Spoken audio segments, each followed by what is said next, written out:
बिस्मिल्लाहिर्रहमानिर्रहीम। अस्सलाम वालेकुम। देसी ब्यूटी टिप्स में खुश आमदीद।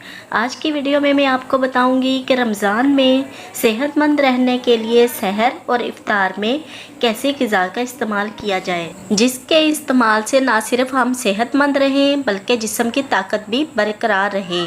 तो चलिए शुरू करते हैं।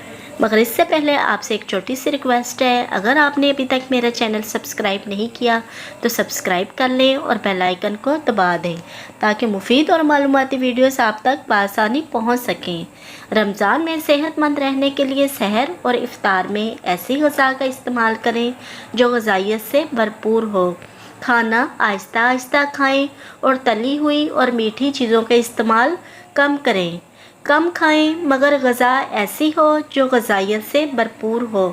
मतवाज़न ग़िज़ा में फल, सब्ज़ी, दूध, दही, गोश्त, मछली, मुर्गी और अनाज शामिल हैं। यानी हर तरह की चीज़ें खानी चाहिए। पानी भी मौसम के हिसाब से पिएं। अगर पेशाब पीला आ रहा है तो पानी का इस्तेमाल बढ़ा दें। वो लोग जिन्हें कोई बीमारी हो जैसे शुगर या दिल के अमराज, इन्हें डॉक्टर के मशवरे से खाना पीना चाहिए।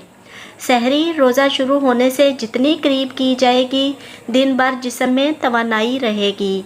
सहरी में रोटी खाने से दिन भर पेट भरे रहने का एहसास रहता है और गंदम की रोटी सेहत के लिए भी अच्छी है।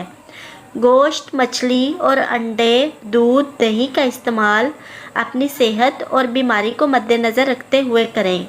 सहर और इफ्तार में खजूर का इस्तेमाल सेहत और ताकत के लिए बेहतरीन है। पानी का इस्तेमाल ज़्यादा से ज़्यादा किया जाए।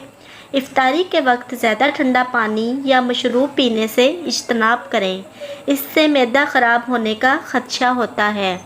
इफ्तारी के फ़ौरन बाद किसी भी किस्म की कोल्ड ड्रिंक हरगिज़ ना पिएं, इससे गुर्दे फेल होने का ख़तरा होता है।